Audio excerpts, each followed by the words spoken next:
మీరు 50 ఏళ్ళు పైబడిన స్త్రీలయ్యుండి మీకు తరచుగా కడుపుబ్బరంగా అనిపించినా, లేదా అజీర్తి చేస్తున్నట్టు అనిపించినా, లేదా ఆకలి తగ్గి బరువు తగ్గడం అలాంటి సిమ్టమ్స్ ఉంటే అది గ్యాస్ ప్రాబ్లం అనుకొని నెగ్లెక్ట్ చేస్తున్నారా?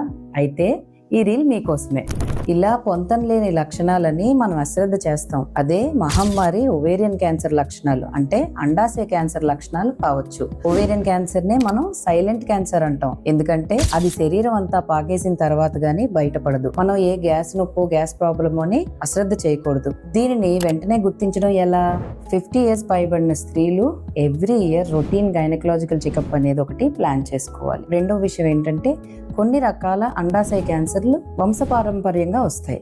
సో అలా మీ ఫ్యామిలీలో గనక క్యాన్సర్ హిస్టరీ ఉంటే మీ గైనకాలజిస్ట్ని కలిసి వర్కప్ చేయించుకోండి. థర్డ్ది, అన్నిటికన్నా ముఖ్యమైనది ఏంటంటే, మీకు గర్భసంచి ఆపరేషన్ అంటే హిస్టరెక్టమీ అయినప్పుడు అండాశయాలు అనేవి ఉంచారా తీసేశారా అనేది మీరు గమనించుకోవాలి. అండాశయాలు ఉన్నట్టయితే గనక ఎవ్రీ ఇయర్ ఒక స్కాన్ చేయించుకుంటే అవి ఎలా ఉన్నాయి, అండాశయ క్యాన్సర్ ముందే మనం గమనించి అరికట్టే అవకాశం ఉంటుంది. సో ఈ విధంగా మనం మహమ్మారి ఒవేరియన్ క్యాన్సర్ ని ప్రివెంట్ చేయొచ్చు. Signing off, doctor Sravanthi Kolli.